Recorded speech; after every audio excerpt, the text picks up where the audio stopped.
ناظرین السلام علیکم، میں ہوں آپ کا میزبان عدنان حیدر اور پروگرام خبر نشر کے ساتھ ہم ہیں نصرت جاوید کے ساتھ. عدنان بھائی ایک منٹ ٹھہر جائیں.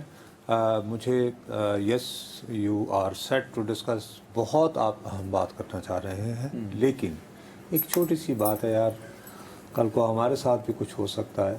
ہمارے ساتھ ہی تمہیں یاد ہے ارشد شریف صاحب، میرے ساتھ تو اس کا بہت ہی قریبی تعلق تھا.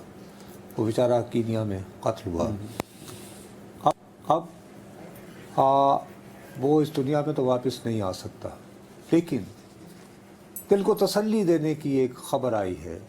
وہ یہ کہ کینیا کی ہائی کورٹ نے بہت واضح الفاظ میں یہ فیصلہ لکھا ہے کہ ارشد کو قواعد و ضوابط کی خلاف ورزی کرتے ہوئے غیر قانونی انداز میں مارا گیا تھا، اور عدالت نے حکم دیا ہے کینیا کے attorney general, national police service اور ڈائریکٹر آف پبلک پروسیکیوشنز کو کہ وہ اس قتل کی ازسر نو تحقیق کرے اور پتہ چلائے اور ذمہ داروں کی نشاندہی کرے. اور اس کے علاوہ بہرحال دیکھیے کتنی بھی رقم مل جائے وہ تاوان کی صورت، وہ تو معاوضہ نہیں ہوتی، انسان تو گیا. لیکن بہرحال وہ پاکستانی کرنسی کے مطابق انہوں نے ارشد کی فیملی کو 2.70 کروڑ روپے کا ہر جانے کے طور پر دینے کا حکم بھی دیا ہے. لیکن میری دانش میں وہ فروئی بات ہے. اصل بات یہ ہے کہ جب کینیا کی عدالت کہہ رہی ہے ہائی کورٹ کہ ہماری پولیس اس کی ذمہ دار ہے، کاش کہ ہمارے ہاں بھی کچھ ایسی پیش رفت ہوئی ہوتی تو ڈاٹس اور ڈاٹس ملا کے پر ٹھیک ہے نکالا جا سکتا تھا. نہیں ہو پایا. بہرحال کیا کریں. صاحب آپ بالکل درست فرما رہے ہیں کہ اس جو کینیا کی ہائی کورٹ کا فیصلہ ہے اس سے ہمارے دوست ارشد شریف شہید کی روح کو سکون پہنچا، اور ساتھ ساتھ ہم جو آزادی صحافت کے رضاکار ہیں یا کارکنان ہیں، ہمارے بھی آپ نے ٹھیک کہا کہ دل اور دماغ کو کہیں نہ کہیں اطمینان ضرور ملا ہے. لیکن ہم امید کرتے ہیں کہ یہ جو ارشد شریف شہید کا کیس ہے یہ کئی مہینوں سے پاکستان کی عدالتوں میں بھی ہے، اس پر بھی کوئی اعلیٰ عدلیہ کو یا عدالت عظمیٰ میں ہے تو اس کو اس پر میرا خیال میں نظر ثانی کرنی چاہیے، سوچنا چاہیے کہ ہم اس پر ایز ارلی اس پر کارروائی ہو سکے اور سماعت کے لیے مقرر بھی ہونا چاہیے. تو میں کیونکہ آپ عدلیہ کی بات کر رہے تھے، آئی ایگری ود یو، اور ہمیشہ کہتے ہیں جس طرح آزاد صحافت کسی معاشرے مضبوط معاشرے کی نشانی ہوتی ہے، اس طرح آزاد عدلیہ بھی ایک مضبوط اور بہتر معاشرے کی نشانی سمجھی جاتی ہے. اور پاکستان میں آزاد عدلیہ کے لیے بھرپور کوششیں ہو رہی ہیں، اور پچھلے کچھ دن نہیں انفارچونیٹلی نہیں دیکھو بات سنو میری یار، حقیقت کی بات کرو. لیٹس بی ویری کلیئر، سیدھی سادھی بات کیا کرو، چھپانے بپانے کی ضرورت نہیں ہے. ادھر ادھر جتنی بات کر سکتے ہو اتنی تو ضرور کرو. اچھا چلو آپ بتائیں. فیکٹ یہ ہے، حقیقت یہ ہے کہ گزشتہ کئی مہینوں سے یوں محسوس ہو رہا ہے، گزشتہ کئی مہینوں سے، اتنے آپ بھولے مت بنو کہ ایک تواتر سے یہ بات آ رہی ہے کہ جیسے مقتدرہ حکومت، انتظامیہ، ایگزیکٹو جو بھی کہہ لو، ان کے اور خاص طور پر اسلام آباد ہائی کورٹ کے مابین تناؤ کی کیفیت ہے. ٹھیک ہے. اور تناؤ کی یہ کیفیت جو ہے یہ کم ہونے کا نام نہیں لے رہی، بلکہ اس میں مزید اضافہ ہو رہا ہے. اور اب یہ کچھ افراد تک، کچھ آنریبل ججز کے ساتھ منسوب یا محدود نہیں رہا یہ معاملہ. ٹھیک ہے. بلکہ یہ اس کا دائرہ وسیع ہو گیا ہے، اور اس کا دائرہ وسیع ہونا جو ہے میری دانست میں کوئی اچھی خبر نہیں ہے. کیونکہ اگر ریاست کے آپ اس دائرے کو وسیع ہونے سے کیا مراد لے رہے ہیں؟ بابا جب ریاستی اداروں میں براہ راست شو ڈاؤن کی بات آ جائے کہ کون زیادہ طاقتور ہے، تو ظاہر ہے کہ پھر میں بھی اسی طرف لنک کر رہا تھا. میں بھیا گزشتہ 2-3 روز سے اب بات یہ ہے کہ 2-3 روز سے ایک عزت مآب جج جنہوں نے ایک خط بھی لکھا تھا جسٹس طارق محمود جہانگیری صاحب، اس کے بعد انہوں نے اپنے خط میں یہ الزام بھی لگایا تھا کہ جی ان کے گھر میں نگرانی کے لیے کیمرے نصب تھے وغیرہ وغیرہ. اب مسئلہ یہ ہے کہ ان کا بیک گراؤنڈ یہ ہے کہ یہ اس کے ہوتے ہوئے بھی وہ اسلام آباد 8 فروری کو جو انتخابات ہوئے تھے ان کے نتائج کو ری ایگزامن کرنا چاہ رہے ہیں بطور الیکشن ٹریبیونل. ہاں ٹھیک ہے. اور ان کے مخالفین کو یہ احساس ہو رہا ہے کہ شاید وہ ضرورت سے زیادہ جلدی دکھا رہے ہیں، شاید غالباً الزام، سوچ، فکر. اب میں نہیں جانتا کہ کس نے یہ واقعہ کیا، لیکن ڈیورنگ دا ویکینڈ، ہفتہ اور اتوار کے دن یہ کوئی بھی کر سکتا ہے. جب یہ محسوس ہو کہ بھئی عدنان اور نصرت جاوید اس وقت یوں کر کے ہوئے ہیں، کوئی بھی تیسرا فریق بھی ہو سکتا ہے تیلی لگانے. ہاں ٹھیک ہے. Let's be very clear. صحیح ہے. لیکن لوگ پیچیدگیوں میں نہیں جاتے جی، وہ سادہ دیکھتے ہیں، 2 and 2 4 کرتے ہیں. لوگوں نے یہ سوچا کہ ان کی ڈگری کے بارے میں جو سوالات سوشل میڈیا مہم کے ذریعے اٹھائے جا رہے ہیں، شاید ان کے پیچھے کچھ ہے. ٹھیک. اب اس کے بعد آج پیر کا دن شروع ہوتے ہی اسلام آباد ہائی کورٹ نے کیسے ریئیکٹ کیا، بہتر یہ ہے کہ ہم اس پر تبصرہ آرائی کے بجائے وسیم ملک جو ہمارے کورٹ کے رپورٹر وہاں پہ تھرو آؤٹ موجود تھے، ان سے شروع سے انجام تک کی پوری عدالتی کارروائی کی داستان سن لیں. السلام علیکم وسیم. وعلیکم السلام سر، بہت شکریہ. اچھا بھیا، بہت جلدی آپ ہمیں بتا دیجئے کہ آج صبح سے اسلام آباد ہائی کورٹ نے بطور ادارہ اس سارے معاملے کو کس طرح ریئیکٹ کیا ہے.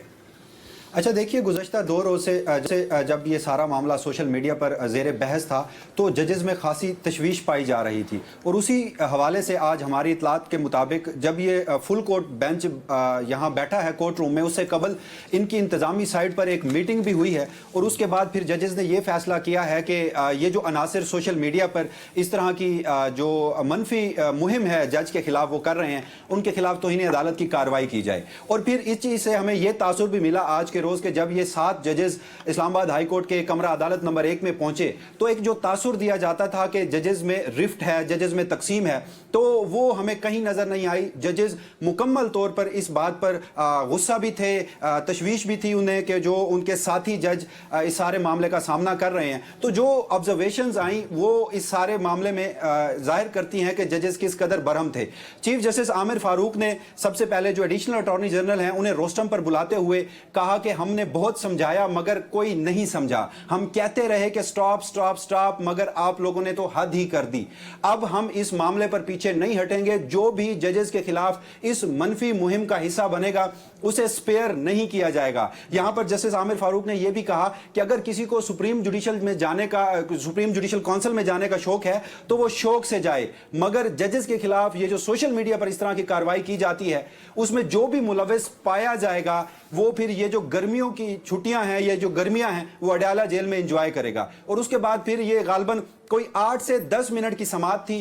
جسٹس عامر فاروق خاصے برہم بھی تھے، انہوں نے یہ آبزرویشنز بھی دی، اور انہوں نے یہ بھی کہا کہ کیا اب جج صاحب جو ہیں وہ ٹویٹ کر کے بتائیں کہ ان کی جو ڈگری ہے وہ جینون ہے. کیا ہم بھی پریس کانفرنس کریں؟ فل کورٹ سماعت کی بجائے ہم آپ کو سائٹ پہ کر دیتے ہیں، پھر صحافیوں کو بلا لیتے ہیں اور ہم پریس کانفرنس کرنا شروع کر دیتے ہیں. جو اسلام آباد ہائی کورٹ کے جج ہیں، سینیورٹی میں تیسرے نمبر پہ ہیں جسٹس گل حسن اورنگزیب، انہوں نے بھی اہم ترین آبزرویشنز دی. انہوں نے جو وفاقی حکومت کے نمائندے تھے کمرہ عدالت میں، ایڈیشنل اٹارنی جنرل، ان سے مخاطب ہوتے ہوئے کہا کہ اس سارے معاملے میں حکومت کیوں خاموش ہے؟ نہ تو اٹارنی جنرل آف پاکستان کا کوئی بیان آیا ہے، وزیر اطلاعات نے اس حوالے سے کچھ نہیں کہا، وزیر قانون بھی خاموش ہیں. تو اس سے یہ تاثر جاتا ہے کہ اس سارے معاملے کے پیچھے ہی وفاقی حکومت ہے. اور پھر چیف جسٹس عامر فاروق نے بھی کہا کہ اب بس ہو گئی ہے، انف از انف، بہت ہو گیا ہے. جو ریگولیٹرز ہیں جن میں پی ٹی اے ہے، جن میں ایف آئی اے کا ادارہ ہے، اور اس کے ساتھ ساتھ پیمرا ہے، انہیں بھی نوٹس جاری کیے گئے ہیں. اور اس میں جو اکاؤنٹ ملوث تھے، جو صحافی یہ سارا معاملہ اٹھا رہے تھے سوشل میڈیا پہ، انہیں بھی پھر نوٹس جاری کیا گیا. اچھا وسیم، لیکن ایک مجھے بات بتاؤ، وہ ظاہر ہے کہ وہ تو ان کا فیصلہ ہو گیا، اب سماعت کب تک ملتوی ہوئی ہے؟ سماعت کہا گیا ہے کہ یہ غیر معینہ مدت تک ملتوی کی گئی ہے، مگر آفس کو یہ ہدایات کی گئی ہیں کہ جیسے ہی گرمیوں کی چھٹیاں ختم ہوں گی، جو کہ 10 جولائی سے شروع ہو رہی ہیں اور 10 ستمبر تک ہیں، تو 10 ستمبر کے بعد گرمیوں کی چھٹیاں. آپ کا خیال ہے کہ اب یہ معاملہ دوبارہ جو ہے یعنی کیلنڈر کے مطابق چلیں گو انہونی نہ ہو جائے تو مڈ سپٹمبر تک گرمیوں کی چھٹیاں تھینکس ٹو کیلنڈر، نہیں تو اڈیالہ میں بڑا مشکل ہوتا گرمیوں کی چھٹیاں گزارنا. پلیز اب مجھے صرف ایک بات بتائیں. دیکھیے، میں ایک بہت، یہ فیصلہ تو آ گیا، میں آپ عدنان ہم تینوں اس فیصلے پر رائے زنی کے ہرگز ہمیں کوئی حق نہیں ہے. ہم یعنی پیمرا کے قوانین قواعد و ضوابط کے تحت چلائے ریگولر ٹیلی ویژن پہ بات کر رہے ہیں. اب لیکن آپ اور میں ایک بات کریں. دیکھیے فرض کریں ایف آئی اے یہ کہے کہ صاحب ہم نے از خود عدنان نے فلاں چیز لکھی تھی ٹویٹ پہ یا کوئی یوٹیوب کیا تھا. میرا خیال ہے ایک مرتبہ واقعہ ہوا تھا جس میں موصوف آپ بھی شامل تھے. وہ تو سپریم کورٹ کا مطیع الزمان صاحب اپنا میرا دوست مطیع اللہ جان بھی تھا. آپ پتہ نہیں کتنے لوگ تھے. اور آپ لوگوں کو جب نوٹسز آئے تو آنریبل چیف جسٹس صاحب نے آج خود نوٹس لے کر آپ کی جان کی خلاصی کی تھی. Is it true? جی بالکل ایسا ہی ہے. یہ انٹرم سیٹ اپ جب تھا تو اس وقت سپریم کورٹ کے کچھ فیصلوں کو تنقید سوشل میڈیا پر کی گئی تو پھر ایف آئی اے حرکت میں آئی. جے آئی ٹی بھی بنی تھی اور اس پر جو سوشل میڈیا پر پھر جب یہ معاملہ اٹھا تو اچھا وسیم اب یہ ہے کہ فرض کرو کہ چاہے یہ کہیں نا لیکن حکومت انتظامیہ ایف آئی اے اور اس طرح کے تمام افسر وہ یہ کہتے ہیں کہ سر جب ہم اپنے طور پر کارروائی کرتے ہیں سوشل میڈیا پہ کچھ کرنے والوں کے خلاف تو آپ انہیں ریلیف دے دیتے ہیں. آپ کہتے ہیں چھوڑیں انہیں کچھ نہ کہیں. تو جب آپ پہ آتا ہے تو یہ کہیں اگر دور کی کوڑی میں نہیں لا رہا کہیں ایسی صورت تو نہیں ہے کہ یہ جو سوشل میڈیا پہ ٹوٹل کلیمپ ڈاؤن کا منصوبہ ہے اس میں عدلیہ بھی اب شامل ہو جائے گی. وہ کہے گی کنسنسس ہوتا جا رہا ہے سب کا, تو انہیں لگام دی جائے. وہ کنسنسس ہوتا جا رہا ہے. دیکھیے نصرت صاحب آپ جس چیز کا حوالہ دے رہے ہیں آپ کی ساری زندگی صحافت میں گزری ہے. مجھے تو ابھی جمعہ 8 دن میرے ناتواں ہیں کندھے. آپ یہ جو سوال ہے یہ عدنان صاحب سے چلیں جی ان کے عدنان صاحب کے کندھے بہت توانا ہیں. آپ دونوں چاہتے ہیں کہ جو لائسنس میں نے مشکل سے لیا ہے اور لیکن میرا مطلب بالکل اچھا آپ جواب دیں. آپ اپنی وضاحت نہ پیش. مجھے لگتا ہے میں جو آپ کا تجزیہ یہاں بیٹھ کے سنتا ہوں میری سماعتیں جو سنتے ہیں مجھے لگتا ہے کنسنسس ہو چکا ہے اس پہ. دیکھیں سپریم کورٹ کی آبزرویشن دیکھ لیں مختلف کیسز میں سوشل میڈیا کے حوالے دیے گئے. غالباً چیف جسٹس صاحب تو اب اس کو یعنی فتنہ کہتے ہیں وسیم یا کہ کیا کہتے ہیں یا وبا کہہ رہے ہیں. چیف جسٹس سوشل میڈیا کو وبا قرار دے. تو یہ میرے خیال میں اب کنسنسس ہو چکا ہے. اب اسلام آباد ہائی کورٹ کے تمام ججز بھی کہتے ہیں کہ جیسے ہی کوئی وائی تباہی قسم کی چیز سوشل میڈیا پہ نظر فار ایگزامپل میں نے عدنان حیدر نے ایک ٹویٹ کیا. عدنان حیدر کو کیسے ریگولیٹ کریں گے آپ؟ پیمرا مجھے ریگولیٹ نہیں کر سکتا میرے اس ٹویٹ پہ. پی ٹی اے مجھے نہیں کنٹرول کر سکتا. ایف آئی اے کا سائبر کرائم کر سکتا ہے. اب میں نے اس لیے F I A cyber crime کے بھی اپنے ایک پیرامیٹرز ہے کہ اس کے اندر اس نے رہ کے کاروائی کرنی ہے. وہ کرمنل ایکٹ کو دیکھا کہ میرے ٹویٹ نے کیا کیا بٹ اس کو ریگولیٹ کرنے کی جہاں تک بات آتی ہے تو اس کے لیے آپ کو ایک اتھارٹی چاہیے. کیا وہ ہے آپ کے پاس؟ تو پھر اتھارٹی پہ اتھارٹی دیکھو نا. آج نوٹسز ہوئے ہیں پیمرا کو وہ بھی ریگولیٹر, پی ٹی اے کو ہوا ہے ریگولیٹر, ایف آئی اے قانون نافذ کرنے والا ادارہ, تو ایک اور بھی بنا دیں تو ایسے ہی ہوگا. میرا ایک سوال ہے وسیم صاحب آپ سے, مجھے یہ بتائیں کہ آپ وہ بات نہیں سمجھ رہے ہیں جو اس کی طرف میں اشارہ کر رہا ہوں. آپ سوال کر لیں, وسیم سے سوال کر لو نا. وسیم صاحب آپ ایک اور اتھارٹی کی بات کر رہے ہیں. بہرحال آپ اسی ملک میں اتھارٹیز میں آپ بتا دیں اگر کوئی خبر ہے آپ کے پاس تو. او یار وسیم سے آپ ابھی تو قانون بنے گا پھر لانگ پروسیس ہے یہ. اچھا بس کیوں نہیں آپ کو نہیں لگتا لانگ پروسیس؟ ارے یار سوال کر لو نا. وسیم بھائی مجھے یہ بتائیں کہ جو یہ معزز جج صاحب کے خلاف جو شروع ہوئی ہے سوشل میڈیا کمپین یہ اوریجنیٹ کہاں سے ہوئی؟ کیونکہ مجھے تو یہ بھی پتا لگا کہ شاید کسی نے ایک اپلیکیشن بھی وہاں فائل کی تھی. تو ذرا بیک گراؤنڈ بتائیں گے اس کا. دیکھیے آج سے غالباً 3 سے 4 روز قبل ایکس پلیٹ فارم پر ایک اکاؤنٹ ہے. اس اکاؤنٹ میں سب سے پہلے جسٹس طارق جہانگیری کی ایک تصویر لگی اور اوپر کیپشن تھا کہ بہت جلد اس حوالے سے بڑی خبر آ رہی ہے. اور اس کے بعد پھر اسی اکاؤنٹ نے یہ جو جعلی ڈگری والا معاملہ ہے وہ اٹھایا اور اس کے بعد پھر یہ معاملہ مزید بڑھتا گیا. ایک منٹ وسیم, یہ جعلی نہیں میرا خیال ہے کہ انویلڈ کہا جا رہا ہے شاید. جی بالکل. اس حوالے سے جو یونیورسٹی ہے اس کے بھی جو موقف ہے اس میں بھی تضاد ہے. اس سے قبل یونیورسٹی اسی ڈگری کی تصدیق بھی کر چکی ہے لیکن اب ایک اور لیٹر سامنے آ رہا ہے جسے انویلڈ قرار دیا جا رہا ہے یونیورسٹی کی جانب سے اس ڈگری کو. ٹھیک ہے. اچھا بس ٹھیک ہے. آپ کی بہت مہربانی وسیم, بہت بہت شکریہ. Thank you. آپ نے ہمیں بالکل ایگزیکٹ صورتحال کورٹ کی بتا دی. بہت شکریہ آپ کا. بھائی صاحب میں آپ سے کہہ رہا ہوں کہ 2 اس کے پہلو ہیں اور خدا کے لیے ان کو نظر انداز مت کرو. ایک تو یہ ہے کہ ہمیں جو امید تھی کہ کورٹ اور انتظامیہ